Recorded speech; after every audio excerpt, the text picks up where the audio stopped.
বাংলাদেশের রাজনীতি কোরআনে আছে। 2021 থেকে সামনের দিকের রাজনীতি কোথায় আছে? আগেরগুলিও ছিল, বলি নেই, এটা আছে। আমি 5 বছর অপেক্ষা করেছি। আমি কিসেতেই আজকে খুতবা দিতাম না যদি আমার সত্য স্বপ্ন সূত্র আমাকে পারমিশন না দিত। হ্যাঁ, এখন বলো, সময় হয়েছে। সেই ইনফরমেশন পেয়েই তারপর বলেছি যে হ্যাঁ, বাংলাদেশের রাজনীতিটা সূরা ইউসুফে আছে এখন, ইনশাআল্লাহ। এই বাংলাদেশ সহ আগামী দিনের রাজনীতি স্বপ্ন দিয়ে নিয়ন্ত্রণ হবে। আমরা আগামীকাল কি হতে যাচ্ছে ঘুমের ঘরে দেখে ফেলবো। হ্যাঁ, দেখছি, আলহামদুলিল্লাহ দেখছি, আমাদের লোকজন দেখতে পাচ্ছে। পৃথিবীর কোনো গোয়েন্দা, কোনো সিআইডি, কেজিবির বাবার সাধ্য নাই এমন সংবাদ দেয়া যে সংবাদ মুমিনরা ঘুমের ঘরে পায়। সূরা ইউসুফ স্বপ্ন দিয়ে শুরু। কেন শুরু? সেম ঘটনা তোমাদের বেলায় ঘটবে এবং স্বপ্ন সেখানে বড় ধরনের বেসিক একটা পার্ট নেবে। এবং নবীজি বলেছেন শেষ জামানায় স্বপ্ন, মুমিনদের স্বপ্ন মিথ্যা হবে না। বাংলাদেশের আকাশে আমি একজন ইউসুফের গ্রান পাচ্ছি। Bibartan media, be honest and make honesty. Muslim বিশ্বের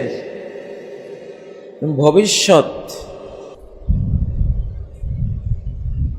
বর্ণিত আছে সূরা আল কাসাস, সূরা আল কাসাসের মধ্যে। আর বাংলাদেশের বর্তমান এবং বর্তমানের কাছাকাছি সময়ের ইতিহাস পরিণতি বর্ণিত হয়ে আছে সূরা ইউসুফের মাঝে। মুসলিম ওয়ার্ল্ডকে বুঝতে হলে সূরা আল কাসাসকে পড়তে হবে। বাংলাদেশের বর্তমান এবং নিকটবর্তী ভবিষ্যৎকে বুঝতে হলে সূরা ইউসুফকে পড়তে হবে, ইনশাআল্লাহ। সূরা ইউসুফে যা আছে বাংলাদেশে তাই ঘটবে, ইনশাআল্লাহ। সূরা আল কাসাসে যা আছে সারা বিশ্বে তাই ঘটবে, ইনশাআল্লাহ। এবং আমার দ্বিতীয় খুতবার বিষয়বস্তু হবে ইসলামের আন্তর্জাতিক, মুসলিম উম্মাহর আন্তর্জাতিক 3টি মূলনীতি, ইনশাআল্লাহ। দ্বিতীয় খুতবায় আমি সেই 3টি মূলনীতি নিয়ে কথা বলবো।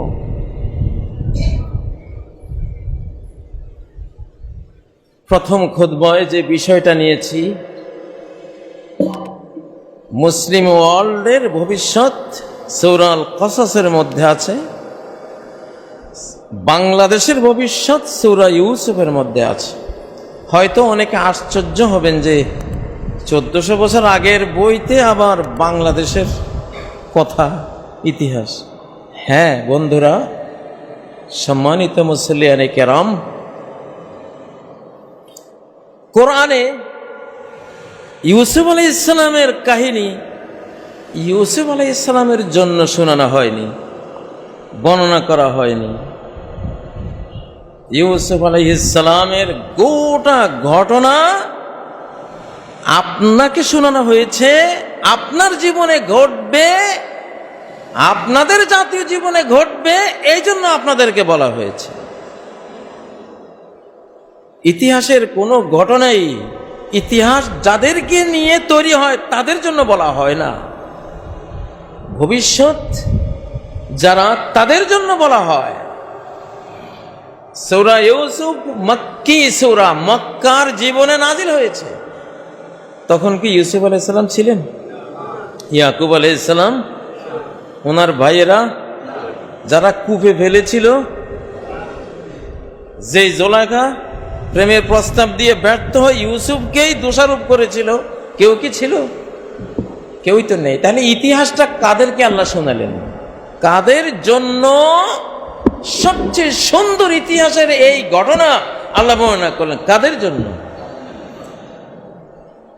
কিয়ামত পর্যন্ত আমরা যারা আসবো আমাদের জন্য, ওই যুগে নবীজির জন্য। ঠিক ইউসুফের জীবনে যা ঘটেছিল নবীজির জীবনেও তাই ঘটেছিল। আজকেও আমি বলছি, আমাদের একটা সত্য স্বপ্নের আলোকে, আজ থেকে আনুমানিক 5 বছর আগের একটা সত্য স্বপ্নের আলোকে আমরা এদেশের সরকার, এদেশকে নিয়ে যারা ভাবেন, কোন পথে যেতে হবে এগুলো নিয়ে যারা চিন্তা করেন, আমি আজকের খুতবাটা দেশপ্রেমিক, এই বাংলাদেশকে যারা ভালোবাসেন, এই জাতিকে যারা ভালোবাসেন, জাতির জন্য যারা চিন্তা করেন, জাতির ভবিষ্যৎকে সুন্দর করার যারা পরিকল্পনা, স্বপ্ন, অভিলাষ অন্তরে পোষণ করেন, আজকের খুতবাটা সেই বন্ধুদেরকে আমি উপহার দিলাম। আপনারা তো আছেনই। ইতিহাস কখনো ইতিহাস ওয়ালাদের জন্য বলা হয় না। ইউসুফ আলাইহিসসালামের কাহিনী ইউসুফ আলাইহিসসালামের জন্য বলা হয়নি, আপনার জন্য বলা হয়েছে, আপনার জাতির জন্য বলা হয়েছে, বর্তমান ভবিষ্যতের মুসলিম জাতির জন্য বলা হয়েছে। বাংলাদেশের মুক্তিযুদ্ধের ইতিহাস, ৭১-এর ইতিহাস, ৭১-এ যারা প্রাণ দিয়ে এই দেশকে স্বাধীন করে গেছেন তাদের জন্য বর্ণনা করা হচ্ছে না, কারণ তারা তো চলেই গেছে। ৭১-এর শহীদদের ইতিহাস, শহীদদের জন্য বর্ণনা করার দরকার নেই, আপনার জন্য দরকার। তোমরা যারা আছো, এই প্রজন্ম, তোমাদের জন্য দরকার। সে সময়ে যা ঘটেছিল এই সময়েও প্রায় তাই ঘটবে, তোমাদের জানা উচিত।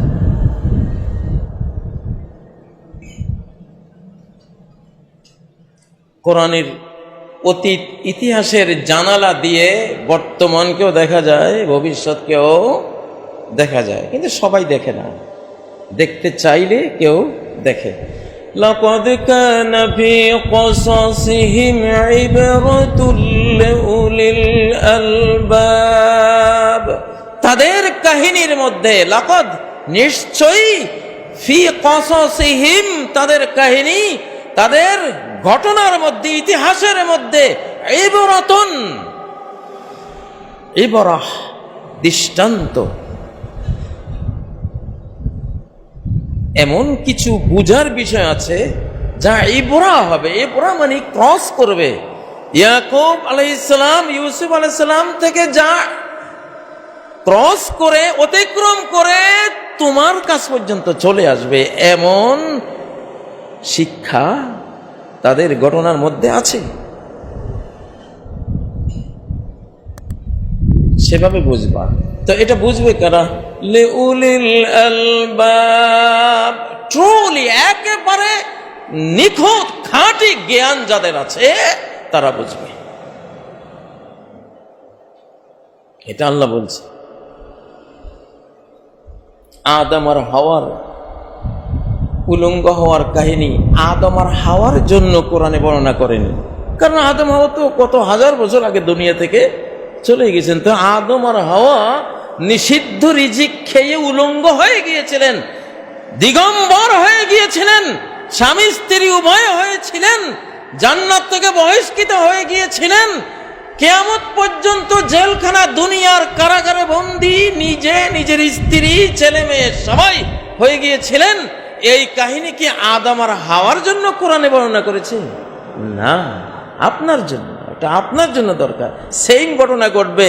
যেই ভুল তারা করেছিল, যেই নিষিদ্ধ রিজিক তারা মুখে দিয়েছিল, সাথে সাথে যেই ভয়ঙ্কর পরিণতি তাদের হয়েছিল, নিষিদ্ধ রিজিক তুমি মুখে দিলে, সেম ঘটনা তোমার ব্যাপারে, তোমার 14 গোষ্ঠী বংশধরের ব্যাপারে, যুগের পর যুগ তোমার প্রজন্মের পর প্রজন্মের ব্যাপারে সেম রিয়াকশন, সেম শাস্তির বিধান কার্যকর হয়ে যাবে, বাঁচতে পারবে না। আদম আর হাওয়ার কাহিনী আদম হাওয়ার জন্য আল্লাহ বর্ণনা করে না, কিন্তু আমরা যখন কোরআন পড়ি আমরা অধিকাংশরাই বুঝি এটা তো ওনাদের কাহিনী, ওনাদের জন্যই বুঝি আল্লাহ বর্ণনা করছেন। না, আল্লাহ আহকামুল হাকিমিন। আমরা বাংলাদেশে এই বশিকপুরে শুনেছি, জিরে মারি বৌরে শিখে, বৌরে মারি শাশুড়িরে শিখে, মারে শিখে, মারে তো আর কিছু কোয়া যায় না, মা যে অন্যায় করে সেই অন্যায় বয়ে করছে আর দিছে থাপ্পড়। তো মা দেখলো সর্বনাশ, এই অন্যায় তো আমিও করি, তাহলে এই অন্যায় করে বয়ে যদি থাপ্পড় খায় তো আমিও তো আসলে থাপ্পড়ের উপযুক্ত কাজে করতেছি, বাবা এই কাজ আর করা যাবে না। সূরা ইউসুফ এটা হলো একটা ট্রাজেডি সূরা। বিশ্বের সর্বশ্রেষ্ঠ যদি কোনো জীবন ঘনিষ্ঠ বই থাকে, যেটা আপনারা সিনেমায় দেখেন, নাটকে দেখেন, এমন কোন ঘটনা যেগুলো দিয়ে উপন্যাস হয়, সিনেমা তৈরি হয়, সুন্দর সিনেমা, শিক্ষণীয় সিনেমা তৈরি হয়, কাছাকাছি ওই ধরনের কিছু দেখার শোনার রুচি যেহেতু মানুষের আছে, আল্লাহ তাআলা ওই ধরনের একটা ঘটনা বর্ণনা করে আমাদেরকে অনেক শিক্ষা দিয়েছে। সূরা ইউসুফে বাংলাদেশের ভবিষ্যৎটা কি? ইন্নী লা আজিদু রিহা ইউসুফ লাউলা আন তুফান্নিদুন। বাংলাদেশের আকাশে আমি একজন ইউসুফের ঘ্রাণ পাচ্ছি, যে নামই দিয়ে হোক, একজন ইউসুফের ঘ্রাণ পাচ্ছি। লাউলা আন তুফান্নিদুন, তোমরা যদি আমাকে মাথা নষ্ট না বলতা তাহলে ভালো করতা, কারণ আমি নষ্ট মাথার মানুষ না। ইয়াকুব আলাইহিস সালাম বলতেছে, লাউলা আন তুফান্নিদুন। কোথায় ইউসুফ? পাত্তা নাই, 40 বছর। বাবাই বলতেছে, আমি তো ইউসুফের ঘ্রাণ পাইতেছি। পুতেরা কয়, ক্বালু তাল্লাহি ইন্নাকা লাফি দালালিকাল কদীম। আল্লাহর কসম, তুমি তো সেই পুরানো বিভ্রান্তি গুমরাহির মধ্যে এখনো ডুবে আছো, তোমার আর এই গুমরাহি যাবে না। তুমি এখনো ইউসুফের খাপ দেখো, ইউসুফেরও তো শেষে করে দিয়েছি আমরা।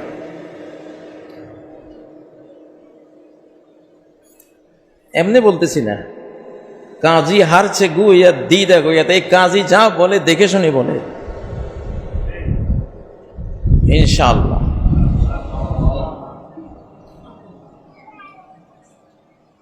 আমি বাংলাদেশ নিয়ে ইদানিং অনেকেই ভাবেন, আমি তাদেরকে আজকের খুতবাটা উপহার দিলাম যে একজন ইউসুফ খুঁজে বের করুন, একজন ইউসুফকে খুঁজুন, ইউসুফকে খুঁজে বের করুন। সেই লোক আমি না, অবশ্যই আমি না, মেসেজ দিয়ে যাই, সেই লোকটা আমি না, হয়তো কারো ধারণার আশপাশেরও কেউ না, কল্পনারও বাইরে হতে পারে, এমনই হয়। ইউসুফ আলাইহিস সালামের সূরার মধ্যে কি আছে? ইউসুফের প্রতি, ইউসুফের কাছে স্বপ্ন শুরু হয় কি দিয়ে? 11 নক্ষত্র দেখেছিলেন। ইন্নী রাআইতু আহাদা আশারা কাওকাবা, 11টি নক্ষত্র আমি দেখেছি। ওয়াশ-শামসা ওয়াল কমর, আর দেখেছি সূর্য আর চন্দ্র। কি দেখেছি? রাআইতুহুম লি সাজিদিন, দেখেছি এরা আমাকে সিজদা করে আছে। স্বপ্ন দিয়ে শুরু। এই বাংলাদেশ সহ আগামী দিনের রাজনীতি স্বপ্ন দিয়ে নিয়ন্ত্রণ হবে।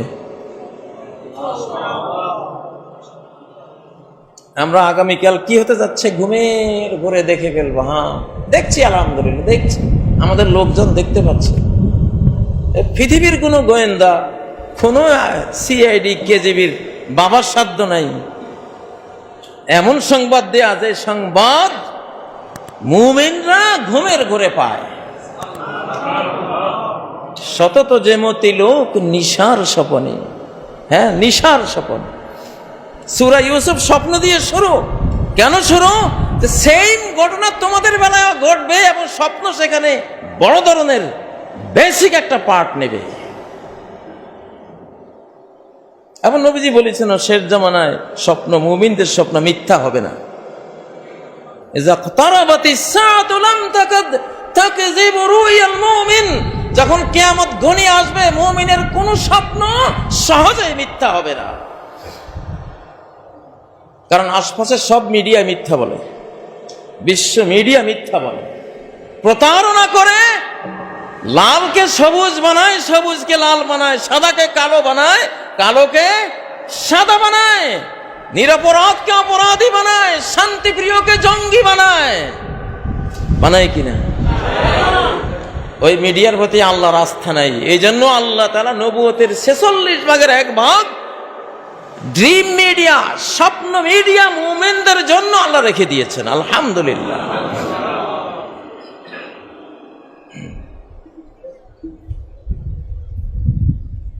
তিনি যে দেখলেন 11 নক্ষত্র আর চন্দ্র সূর্য তাকে সেজদা দিচ্ছেন, বাস্তবায়িত হয়েছিল না?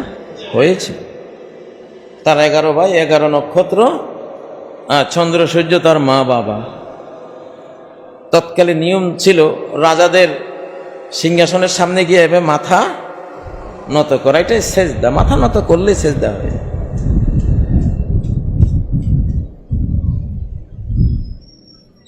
সম্মানিত মুসল্লিয়ানে কেরাম, ছোটবেলায় বাংলা কবিতায় কবিয়াল গেঁয়ো কবিরা কিছু কবিতার বই বিক্রি করত পোদ্দার হাটে, পাটোয়ারি বাজারে, আমরা কিনতাম এগুলি।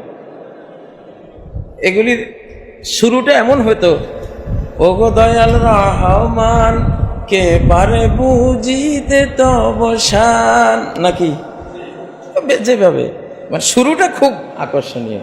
ওগো দয়াল রহমান কে পারে বুঝিতে তোমার শান। আসলে তো আল্লাহর শান বোঝার ক্ষমতা আমাদের নাই। অনেকের কাছে ঘোরের মতো লাগছে যে কাজী সাহেব কি বলছে আল্লাহ জানে। আমি তো বারবার এই জন্য বলতেছি, আমি দেখেই বলতেছি, না দেখে বলছি না। বাংলাদেশের যারা ভবিষ্যৎ নিয়ে ভাবেন তারা সূরা ইউসুফের মধ্যে খুঁজে পাবেন ভবিষ্যৎটা কোন দিকে যাবে ইনশাআল্লাহ। 40 বছর পরে বোঝা গেল ইউসুফের স্বপ্নটা কেন ছিল। 40 বছর পরে বোঝা গেল ভাইরা যে হিংসা করলো, হিংসা করে তাকে কূপের নিচে ফেলে দিল, এটা কেন আল্লাহ ঘটতে দিয়েছিলেন। কূপের তলা থেকে তুলে তাকে আবার অল্প কয় টাকায় ভাইয়েরা বিক্রি করে দিল। কি অপমান! কূপে ফেলার এক অপমান, প্রাণ সংহারের মতো নির্যাতন, সেখান থেকে তুলে আবার অল্প পয়সায় বিক্রি করে দেয়া।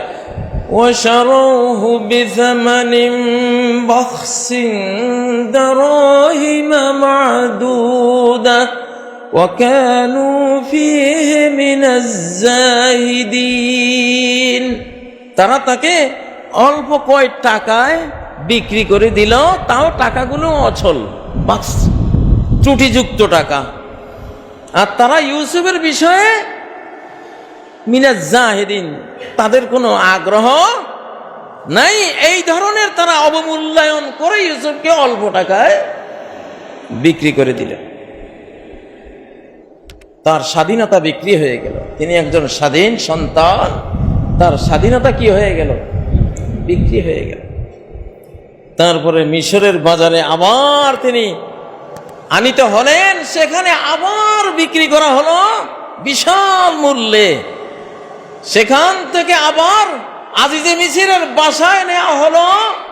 আরেক বিপত্তি, জুলাইখা তার প্রেমে পড়ে প্রেমের প্রস্তাবে ব্যর্থ হয়ে কি বলল? মা জাযাউ মান আরাদা বিআহলিকা সুআ, আপনার স্ত্রীর সাথে যে খারাপ কাজের পরিকল্পনা করেছে তার সাজা কি হওয়া উচিত? আমার স্বামী, আপনি বলেন। দেখছি আমাদের এই যুগেই তো দর্শন করে একজনে, মামলা খায় আরেকজন। সেই ইউসুফ আলাইহিস সালামের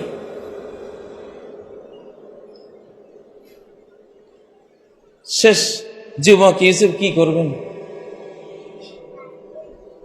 প্রায় 7 বছরের জেলখানার কষ্ট সইলেন। এই যে হিংসা, ভাইয়েদের হিংসা, বিদ্বেষ, ইউসুফকে দেখতেই পারে না বাবার কাছে সে প্রিয়, অতএব ইউসুফকে রাখা যাবে না, হয় খুন করতে হবে আর না হলে কূপে ফেলে দিতে হবে। ভয়ঙ্কর হিংসা, হিংসার আগুনে ইউসুফকে জ্বালানো হলো। এরপরে কূপে নিক্ষিপ্ত হওয়ার কষ্টে তাকে নির্যাতন করা হলো। তৃতীয় দফায় তাকে অল্প দামে অপমান করার জন্য বিক্রি করা হলো। চতুর্থ দফায় আবার মিশরে তিনি কাফেলার দ্বারা বিকৃত হলেন। পঞ্চম দফায় বিশাল জুলাইখা চক্রান্তের শিকার হয়ে জেল, জরিমানা, অপমান, অসম্মানের শিকার হলেন। বহু বছর পরে দেখা গেল এর প্রত্যেকটি কাজ ছিল ইউসুফকে ক্ষমতায় নেয়ার রব্বানি প্রক্রিয়া। ইউসুফকে আল্লাহ ক্ষমতা দেবেন, আজিজে মিশরের রাজত্ব তাকে দেবেন। এই পর্যন্ত যা হয়েছে এতদিন মানুষ দেখেছে, আহারে ইউসুফ কত দুর্ভাগা, ভাইয়েরা হিংসা করে বহিষ্কার করলো, বাড়ি থেকে বের করে দিল। ইউসুফের কত কপাল খারাপ, বাবা কাঁদে, মা কাঁদে, আহারে ইউসুফ কত দুঃখ লইয়া দুনিয়াতে আসছে। এরপরে আবার কূপে ফেলে দিল। ইউসুফের ভাগ্য আরো খারাপ। এরপরে অল্প দামে বিক্রি, ভাগ্য আরো খারাপ। মিশরে গিয়ে এবার জাতির কাছে বিক্রি, স্বজাতির কাছে তো বিক্রি নেই, আরেক জাতির কাছে বিক্রি, ভাগ্য আরো খারাপ। এরপরে জোলাইখা, ইউসুফকে বলছিল জোলাইখা আমার সাথে প্রেম করো, আই লাভ ইউ বলছিল নাকি? কিছুই তো বলে নাই। উনি ওনার ইউসুফি ফুলের মতো, জমজমের মতো পবিত্র চরিত্র নিয়ে তিনি সেখানে, তার পিছনে জোলাইখার লেগে সেই জেলখানায় নিয়ে গেল। আহার সবাই ইউসুফের কপালটাই খারাপ। আল্লাহ তো হাসতেছে, আল্লাহ ইউসুফ আমি তোরে যে সম্মানটা দেব, এই কষ্টের গিরিপথ, কষ্টের এই পারাবার, কষ্টের এই সমুদ্র পাড়ি না দিয়ে যদি ওইখানে ওঠো, মানুষ থাকবে না, তুমি পারবে না, নষ্ট হয়ে যাবা। এই জন্য কঠিন প্রশিক্ষণের পর প্রশিক্ষণ, তাই না? হিংসার আগুন সহ্য করার ধৈর্য তুমি শিখেছ, 1 ডিগ্রি পেলা, আবার কূপে পড়ার পরেও ধৈর্য হারা হয়নি, আরেক ডক্টরের ডিগ্রি পেলা, সেখান থেকে মান অপমান ছিন্ন করে, ক্ষুণ্ণ করে তোমাকে বিক্রি করে দেওয়া হলো। আরেক ডক্টরের ডিগ্রি পেলা, সেখান থেকে আবার বিজাতির কাছে বিক্রি হলো। আরেক ডিগ্রি পেলা, সেখান থেকে আবার জেলখানায় নির্যাতিত হলো। আরেক ডিগ্রি পেলা। এতগুলি ডিগ্রির পরে ইউসুফ এবার বসো, সিংহাসনে বসো। মাসাইবুল মুমিনিনা লিদ্দাফে আও লিররাফে, মুমিনদের বিপদ 2 কারণে আসে, তাকে ধাক্কিয়ে ধাক্কিয়ে আল্লাহর দিকে নিয়ে যাওয়ার জন্য আসে, আর লিররাফে তাকে উচ্চ আসনে আসীন করাবার জন্য আসে। আল্লাহু আকবার। আবারও বলি, ইন্নী লাজিদু রিহা ইউসুফা লাউলা আন তুফান্নিদুন, আমি ইউসুফের ঘ্রাণ পাচ্ছি। তোমরা যদি আমাকে মাথা নষ্ট না বলতে কতই না ভালো হতো, কিন্তু বলবা, তোমরা বলবা ক্বালু তাল্লাহি ইন্নাকা লাফি দালালিকাল কাদিম, আল্লাহর কসম কোনো সন্দেহ নাই তুমি তোমার সেই আগের গুমরাহি, বিভ্রান্তি, ভ্রষ্ট কথার মধ্যে এখনো ডুবে আছে। কিন্তু বছর যায়, যেতে যেতে এক সময় ফালাম্মা আন জাআল বাশীর আলকুহু আলা ওয়াজি, সুসংবাদদাতা এসে গেল, ইউসুফকে পাওয়া গেল। ইউসুফের জামা, অন্ধ ইয়াকুব আলাইহিস সালাম অন্ধ পিতার মুখে জামাটা যখনই পরশ লাগানো হলো, ফারতাদ্দা বাসীরা, সাথে সাথে আগের মতো সেই চোখ আবার ফিরে আসলো। তিনি চক্ষুষ্মান হয়ে গেলেন, দৃষ্টি শক্তি সম্পন্ন হয়ে গেলেন, এখন সব দেখতে পাচ্ছেন। আল্লাহু আকবার। বাংলাদেশের রাজনীতি কোরআনে আছে। 2021 থেকে সামনের দিকের রাজনীতি কোথায় আছে? আগেরগুলিও ছিল, বলি নেই, এটা আছে। আমার শিশুকালে দেখতাম আমার বাবা কোরআন পড়ে টড়ে বন্ধ করে বলে, রে আর সময় নাই রে। আবার পড়ে টড়ে কোরআন বন্ধ করে কয়, এরে আর সময় নাই রে। কি সময় নাই রে এটা কিন্তু বলতো না।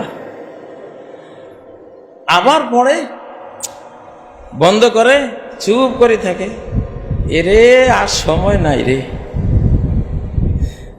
3-4 মাস পরে দেখে ঠিকই বিশাল ঘটনা ঘটে যাচ্ছে। আল্লাহু আকবার।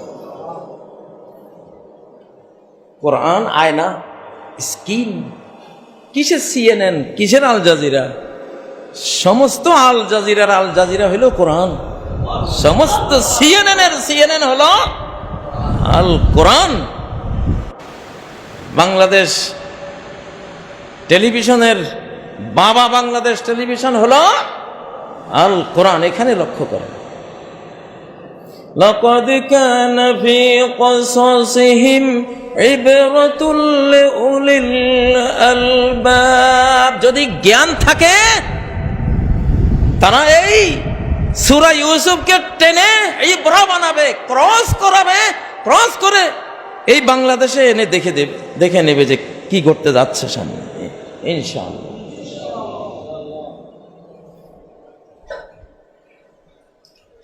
এখন কি আমাকে খুব দোষী করা হবে?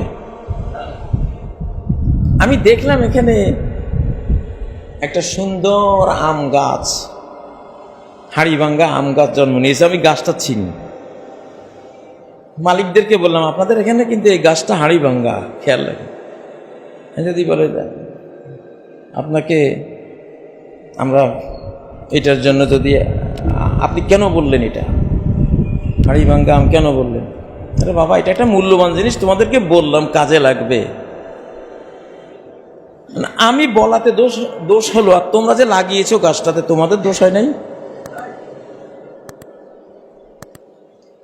যারা ইনফরমেশন দেয়, সংবাদ দেয়, ওদের দোষ না, বাস্তবে যা দেখে তাই বলে। আমি 5 বছর অপেক্ষা করেছি। আমি কিসেতেই আজকে খুতবা দিতাম না যদি আমার সত্য স্বপ্ন সূত্র আমাকে পারমিশন না দিত। হ্যাঁ, এখন বলো, সময় হয়েছে। সেই ইনফরমেশন পেয়েই তারপর বলেছি যে হ্যাঁ, বাংলাদেশের রাজনীতিটা সূরা ইউসুফে আছে এখন, ইনশাআল্লাহ। ইন্নী লাআজিদু রিহা ইউসুফ লাউলা আন তুফান্নিদুন। এখানে কোনো সংকীর্ণতা নাই, দলীয় কোনো চিন্তা নেই। কোরআন কি কোনো দল করে? পক্ষপাতিত্ব করে? স্বজনপ্রীতি করে? কুলিল্লাহুম্মা মালিকুল মুলকের কথা। উনি ওনার বান্দাদেরকে যুগে যুগে ওহী দিয়ে সম্মানিত করেছেন। এই যুগে ওহী নেই, স্বপ্ন দিয়ে সম্মানিত করেন। হাজার হাজার মানুষ, মুমিন ইমানদাররা স্বপ্ন সূত্রে এখন অন্তরে শান্তি খুঁজে পায়। তাই ঘটে যেটা রাতের ঘুমের ঘোরে তারা প্রত্যক্ষ করে। তো ইতিহাস কখনো অতীতওয়ালাদের জন্য বলা হয় না, আপনার জন্য বলা হয়। এই জন্য আপনি কোরআনকে পড়বেন আপনার জন্য, যে এখানে আমার কথা বলা হয়েছে। কোরআন যখন বলে ইন্নাল্লাযীনা আমানু ওয়া আমিলুস সালিহাতি কানাত লাহুম জান্নাতুল ফিরদাউসি নুজুলা, যারা ঈমান এনেছে, যারা সৎ কাজ করেছে, নেক আমল করেছে, তাদের জন্য জান্নাতুল ফেরদাউস রয়েছে, তাদের আপ্যায়ন, তাদের মেহমানদারি, তাদের খাবার দাবারের জন্য। এটা কি অতীতের ঈমানদার আর নেককারদের জন্য বলা হয়েছে, না আপনার জন্য? অতীতের আল্লাহরা তো নেক আমল ঈমান নিয়ে জান্নাতে চলেই গেছে, তো এই কথা আপনাকে শুনিয়ে ওদের কি লাভ? এটা আপনাকে শোনানো হচ্ছে, মানে আপনি ঈমান আনেননি, আপনি নেক আমল করেন আর জান্নাতে চলে যান। লা ইলাহা ইল্লাল্লাহ পড়লে জান্নাতে যাবেনই। জীবনে একবার যে লা ইলাহা ইল্লাল্লাহ পড়েছে, জান্নাত কনফার্ম। 2 দিন আগে আর পরে, 2 দিন আগে আর, বেশি গুনাহ থাকলে একটু পরে হবে, জ্বলবে টলবে তারপরে যাবে, গুনাহ খাতা নাই ডাইরেক্ট, কিন্তু জান্নাত তো কনফার্ম। কিন্তু আমাদের বাংলাদেশে আমরা এই মাসালাটা, এই আকীদার মাসালাটা এভাবে বুঝি না। আমরা কালেমা পড়ার পরেও মনে করি জান্নাত আল্লাহ দিলে দিলে, না দিলে তো না। মিথ্যা কথা, মিথ্যা কথা। ইয়া আম্মি কুল্লি কালিমা আশহাদু লাকা বিহা ইনদাল্লাহ। 70-80 বছরের ঠাকুর মূর্তি পূজারী আবু তালেব, নবীজির চাচা, নবীজি বললেন একবার শুধু মুখ দিয়ে বের করেন লা ইলাহা ইল্লাল্লাহ, আর কিছু লাগবে না। আমি সাক্ষী হয়ে, সুপারিশকারী হয়ে বাকি কাজ করে নেব, আমল নাই, কিছু নাই, ওগুলি আমি দেখব। আপনি শুধু লা ইলাহা ইল্লাল্লাহ, জান্নাতের নাগরিকত্বটা একটু নিয়ে নেন, আইডি কার্ডটা নেন। লা ইলাহা ইল্লাল্লাহ এটা কি? লা ইলাহা ইল্লাল্লাহ মুহাম্মাদুর রাসূল, এটা কি? ID card. আইডি কার্ড আছে, চিন্তা নাই। এবার চেয়ারম্যান সাহেব বাকিটা দেখবেন, মেম্বার সাহেব সহায়তা করবে, ওসি সাহেব সহায়তা করবে, ঠিক না? কি মন্ত্রণালয় সহায়তা করবে, পাসপোর্ট লাগবে, কি লাগবে সব তারা ব্যবস্থা করে দেবে। আইডি কার্ড আছে। জান্নাতের আইডি কার্ড কোনটা? লা ইলাহা ইল্লাল্লাহ মুহাম্মাদুর রাসূলুল্লাহ। এই কালেমা পড়ছেন না সবাই? তাহলে তো জান্নাতি হয়ে আছেন, আলহামদুলিল্লাহ। এক সময় আমিও কবর জিয়ারত করতে গিয়ে ভাবতাম কত বেদাত করেছে, কত শিরিক করেছে, হয়তো কত কিছু করেছে, কে জান্নাতে গেছে যায়নি, সন্দেহ করতাম। এখন আর মোটেও সন্দেহ করি না। মনে মনে ভাবি তখন জ্ঞানটা পরিপক্ক ছিল না। আল্লাহু আকবার। মেরাজের রাতে আল্লাহ তাআলা তার নবীকে যে 3টা জিনিস দিয়েছেন, সহিহ মুসলিম মেরাজ অধ্যায়ে এই হাদিসটা আছে। ওয়ান ইউগফার মান মাতা মিন উম্মতিহি লা ইউশরিকু বিল্লাহি শাইআন আল মুকহিমাত। তার উম্মতের, মুহাম্মদ সাল্লাল্লাহু আলাইহি সাল্লামের উম্মতের মধ্যে যেই কোনো ব্যক্তি শিরক না করে যদি মৃত্যুবরণ করে, তার সকল কবিরা গুনাহ মাফ হয়ে যাবে। সব কবিরা গুনাহ কি হয়ে যাবে? মাফ হয়ে যাবে। জেনে বুঝে শিরিকটা শুধু করবে না, না জেনে শিরিক করলে সেটাও মাফ। না জেনে করলে কি? এই উম্মতের এত বড় ফজিলত, না জেনে শিরিক করলে সেটাও মাফ। আল্লাহু আকবার। আল্লাহ বলেন ওয়ামা কুন্না মুআযযিবিনা হাত্তা নাবআসা রাসূলা। আমি রাসূল প্রেরণের আগে কাউকে আমি আযাব দেই না। রাসূলের বার্তা পাওয়ার আগে কাউকে আযাব দেই না। রাসূলের নিয়ে আসা জ্ঞান কারো কাছে কোনো বিষয়ে না পৌঁছালে সেই বিষয়ে আমি তারে আযাব দেই না। সে জানতো না যে এটা শিরিক, সারা জীবন এটাকে ইবাদত মনে করে করে গেছে। জানার অভাব ছিল, আল্লাহ মাফ করবেন। আহলুল কিবলা, কেবলাওয়ালাদের শিরিক আর শিরিকওয়ালাদের শিরিক এক পাল্লায় মাপা হবে না। আমরা সবাই কেবলাওয়ালা, আহলুল কিবলা। আমরা রওনা দিয়েছি পশ্চিমের দিকে, আমরা যাচ্ছি কোন দিকে?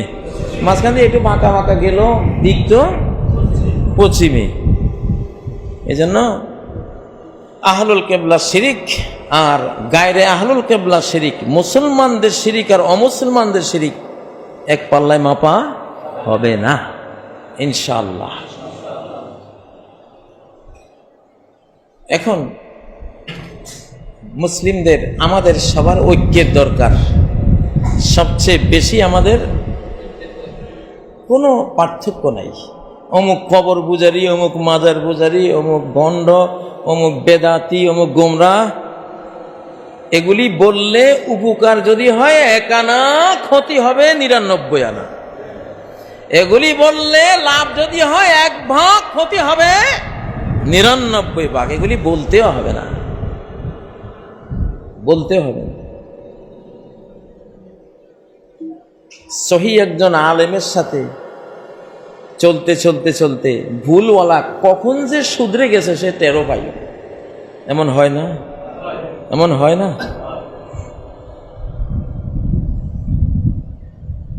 এটা নিয়ম, সোহবত। নবীজি সোহবত দিয়ে, সাহচর্য দিয়ে ঠিক করে ফেলেছে। তুমি আমাদের সাথে থাকো, থাকলে আস্তে আস্তে কি হয়ে যাবা? ঠিক হয়ে যাবা। কুফরি বেঈমানি ভুল শুদ্ধ করে নিয়েছে, আর আমরা তো মুসলিম।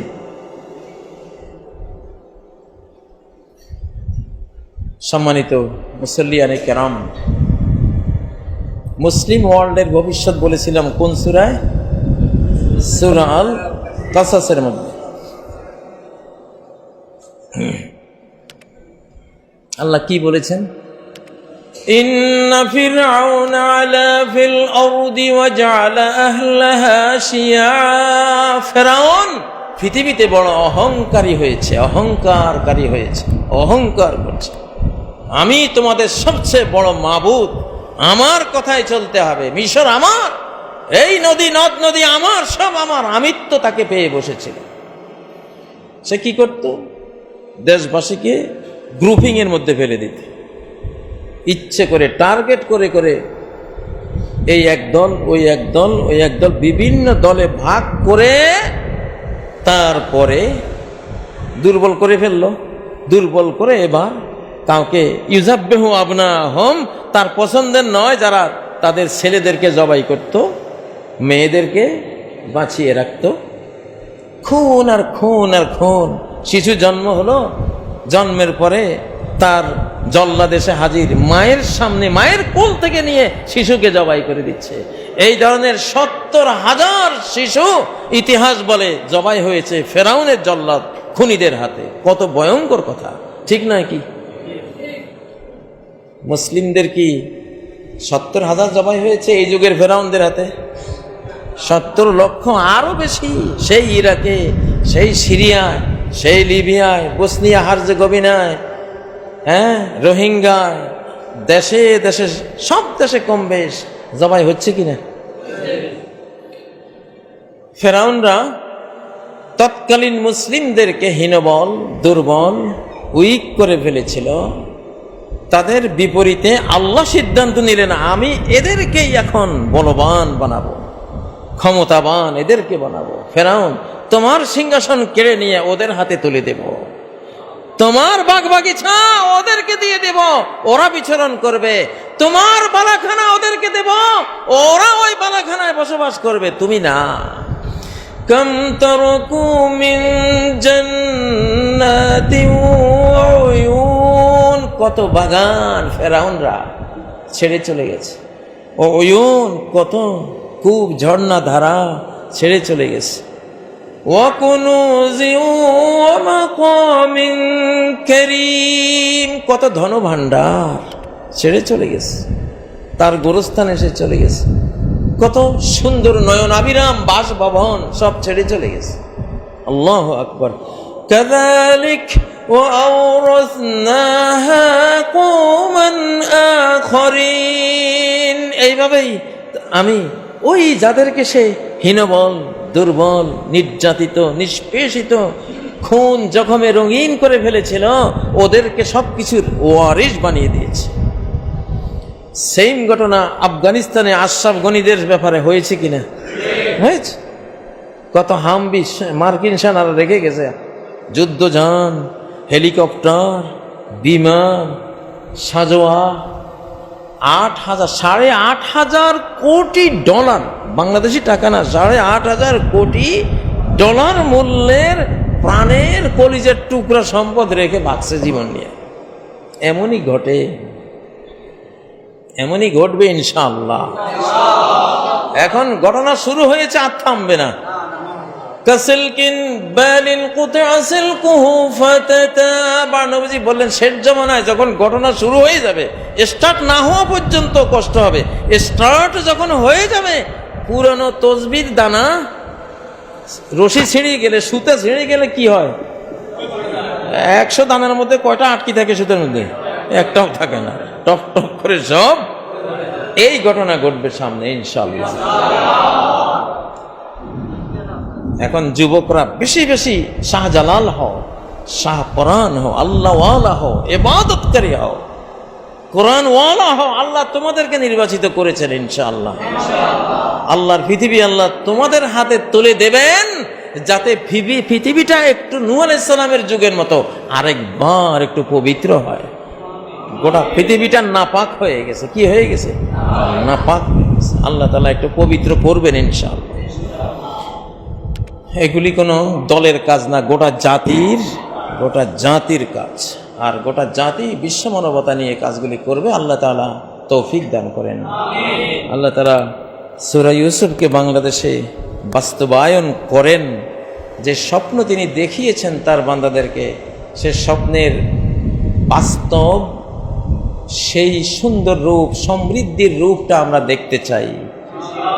ইউসুফ আলাইহিস সালাম যেমন মিশরে এসে কোনো রক্ত ঝরাননি, সম্পদ দিয়েছেন, খাবার দিয়েছেন, পানিও দিয়েছেন, গোটা মিশরকে সমৃদ্ধিতে বিশ্ব সেরা বানিয়ে দিয়েছিলেন। আল্লাহ তাআলা সামনে বাংলাদেশকেও ইনশাআল্লাহ এই ধারায় তিনি রাখবেন, এটা আমরা ইনফরমেশনে জানি।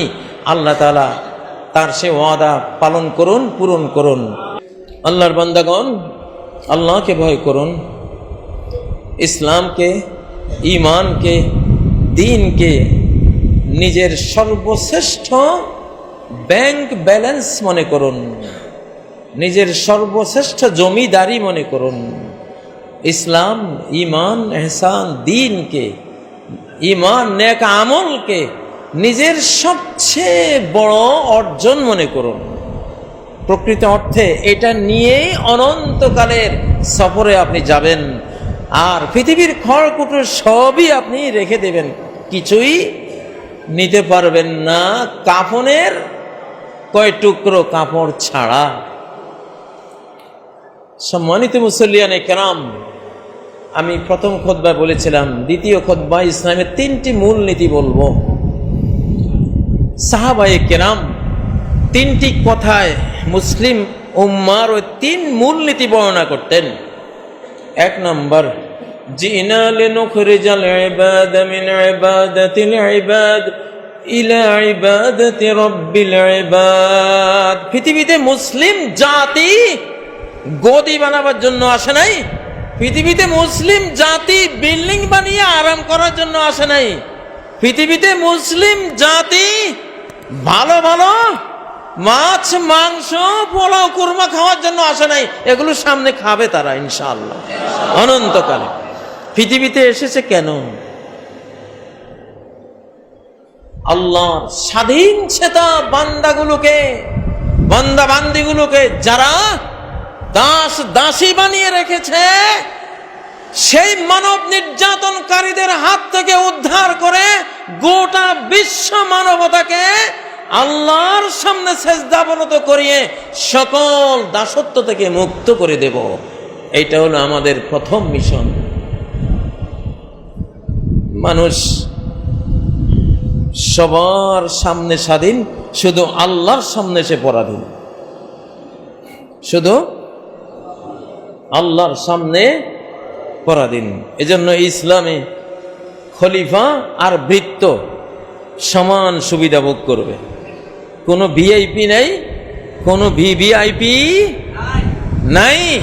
সেই দেখেন যারা ইসলামের আদর্শ আজকের যুগে বুঝতেছে, সেই দেখুন আমাদের সেই মুসলিম জাতির একটা অংশ আল্লাহ যাদেরকে বিজয় দিয়েছে, পাগড়ি মাথায়, এই তার ড্রেস গায়ে, সে মন্ত্রী, সে ঝাড়ু দিচ্ছে, ভাঙ্গা ঘরে বসে আছে, ফকির বাদশাহ। কি বাদশাহ? ফকির বাদশাহ। আমরা ফকির বাদশাহ চাই। নহি মুমকিন আমিরি বে ফকিরি।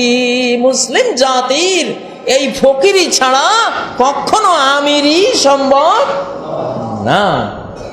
বাদশাহ আওরঙ্গজেব সমুদ্র হিমাচলের বাদশাহ ছিলেন, প্রায় অর্ধ শতাব্দী রাজত্ব করেছেন, টুপি সেলাই করে করে নিজের জীবিকা নির্বাহ করেছিলেন, ঠিক নয় কি? সুলতান ইলতুৎমিশ সেম চরিত্রে ছিলেন, খলিফা ওমর সেই চরিত্রে ছিলেন, আবু বকর সিদ্দিক সেই চরিত্রে ছিলেন, মুহাম্মদুর রাসূলুল্লাহ সাল্লাল্লাহু আলাইহি সাল্লাম সেই চরিত্রের ছিলেন। পৃথিবীকে এই ধরনের ফকির বাদশা, জনকল্যাণকর, মানুষের সুখ দেখবে, নিজের সুখ দেখবে না। কোন মানুষকে নিজের গোলাম বানাবে না। কার গোলাম বানাবে? আল্লাহর গোলাম। একজন মেথরের যা সম্মান, একজন মন্ত্রীরও সেই সম্মান। মুসলিম সমাজে কোনো তারতম্য নাই, কোনো তারতম্য নাই। মুহাম্মদ রাসূলুল্লাহ জীবনে ছিল না, খোলাফা রাশিদিনের জীবনে ছিল না, এখনো যারা ইসলামকে বুঝেছে তাদের জীবনেও নাই। আপনারা চেয়ে দেখেন। 2 নম্বর, ওমিন জাওরিল আদিয়ান ইলা আদিলিল ইসলাম। সব ধর্মই মানব জাতিকে জুলুম করে। বিভিন্ন ধর্মের পুরোহিতদের সামনে গিয়ে এইভাবে বসে থাকতে হয়, সেজদা করতে হয়। পুরোহিতরাই ওই নিম্ন শ্রেণীর মানুষটার জন্য আল্লাহর কাছে, সৃষ্টিকর্তার কাছে কিছু বলতে পারবে, তার অধিকার নাই, তার অধিকার নাই। তুমি গণ্ডমূর্খ, তুমি কি চাইবা স্রষ্টার কাছে? আমরা চাইবো তোমারটা, তুমি চাইতে পারবা না। তুমি চাইলে বেয়াদবি, গোস্তাখি। আল্লাহু আকবার। ইসলাম বলেন না, মানুষ আল্লাহর কাছে কেউই ছোট নয়, সব মানুষই আল্লাহর কাছে কি এক সমান। প্রাচীরের গায়ে এক নাম গন্ধহীন ফুটি আছে ছোট ফুল, অতিশয় ক্ষীণ। ধিক ধিক করে তারে কাননে সবাই, সূর্য উঠিয়া বলে কেমন আছো ভাই। ইসলাম সে আচরণটা, ছোট্ট দেখে সবাই অবজ্ঞা করবে, ইসলাম বলবে না তুমি ছোট না, তুমি আল্লাহ সৃষ্টি, বিশাল, ঠিক নয় কি? সুবহানাল্লাহ। ইসলাম এটা শিখায়। ধর্মের জুলুম থেকে ইসলাম এতটা সুন্দর। ইসলামকে আমরা কলঙ্কিত করি, আমরাও সুন্দর করি, ইসলামকে আমরা মানুষের সামনে অপ্রতিপন্ন করি, সেই যুগ এখন অতীত হয়ে যাবে ইনশাআল্লাহ। প্রকৃতি ইসলাম, আলিম সমাজ, উলামায়ে কেরাম, তারা বাস্তব সমাজে মিশে প্রকৃত ইসলামের ন্যায় নীতি, ইনসাফ কি জিনিস, সাম্য কি জিনিস, ইনশাআল্লাহ এটা এখন জগৎকে শিক্ষা দেবে। আমরা প্রস্তুত হচ্ছি সেই সাম্য, সেই জাস্টিস, সেই ইনসাফের, সেই ন্যায় নীতির জন্য ইনশাআল্লাহ। আপনারা প্রস্তুত না? অবশ্যই। কিসের ছোট বড়? ছোট বড় হবে আখেরাতে গিয়ে, যে অনেক বেশি মুত্তাকি আল্লাহওয়ালা দেখা যাবে, সেদিন সে বড়। দুনিয়াতে বোঝার কোনো কায়দা নেই, সবাই এক সমান। তৃতীয় মূলনীতি ছিল অমিন দাইকিদ দুনিয়া ইলা সাআতিল আখিরাহ। দুনিয়ার সংকীর্ণতা থেকে মানুষকে বের করে, এই ছোট্ট পৃথিবী একটা মশার ডানার সমান, যে এটা তো মানুষ বুঝবে না, এটা কে বুঝেন? আল্লাহ বুঝেন। এই মশার ডানার সমান ছোট্ট পৃথিবী থেকে বের করে মানুষকে অনন্তকালের বিশাল সাম্রাজ্যের দিকে টেনে নিয়ে যাব। এটা হলো আমাদের মুসলিম উম্মাহ তৃতীয় মিশন। যে তুমি যদি মেথর হও, রিক্সাওয়ালা হও, লা ইলাহা ইল্লাল্লাহ নিয়ে যদি মরতে পারো, কমপক্ষে 10 পৃথিবীর তুমি সম্রাট। লাকাদ দুনিয়া ও আশারাতু আমসালিহা, তোমার জন্য দুনিয়ার মতো আরো 10টা। আল্লাহু আকবার। আল্লাহ তাআলা আমাদেরকে ইসলামের এই মূলনীতিগুলো বোঝার তৌফিক দান করুন। আল্লাহ তাআলা আমাদেরকে ক্ষমা করেন, আমাদের মা বাবাকে ক্ষমা করেন, জিন্দা মুর্দা সকল মুমিন মুমিনা মুসলিম মুসলিমাকে ক্ষমা করেন। আল্লাহ এই এলাকাবাসীকে ক্ষমা করেন। আল্লাহ তাআলা আমাদেরকে কিয়ামতের ময়দানে ডান হাতে আমলনামা দিয়ে আপনার জান্নাতুল ফিরদাউসে স্থান করে দেন আল্লাহ। আপনার সন্তুষ্টি আমাদের জন্য ফরজ করে দেন আল্লাহ। জাহান্নামকে আমাদের জন্য হারাম করে দেন। বাংলাদেশের স্বাধীনতাকে আপনি চির অক্ষুণ্ণ করেন আল্লাহ। আল্লাহ বাংলাদেশকে আপনি আপনার কোরআনে বর্ণিত যে ইউসুফ চরিত্র আমরা দেখেছি, ইউসুফ চরিত্রের হাতে আল্লাহ তুলে দেন আল্লাহ, এবং তার মাধ্যমে সেই সমৃদ্ধি, সেই সুখ, সেই ন্যায় নীতি, সেই দিন ঈমান আমলে সালেহ করার পরিবেশ আল্লাহ তাআলা আপনি করে দেন। বর্তমান যারা বাংলাদেশকে পরিচালনা করছেন তাদেরকেও তৌফিক দেন, যত সব ভালো কাজ আছে, সৎ কাজ আছে, তারা যাতে তা করতে পারে, যাতে কে ভালো পথে নিতে পারে। আল্লাহ আমরা সবারই কল্যাণ চাই, আল্লাহ সবাইকে সুন্দর আমল করার আপনি তৌফিক দান করেন।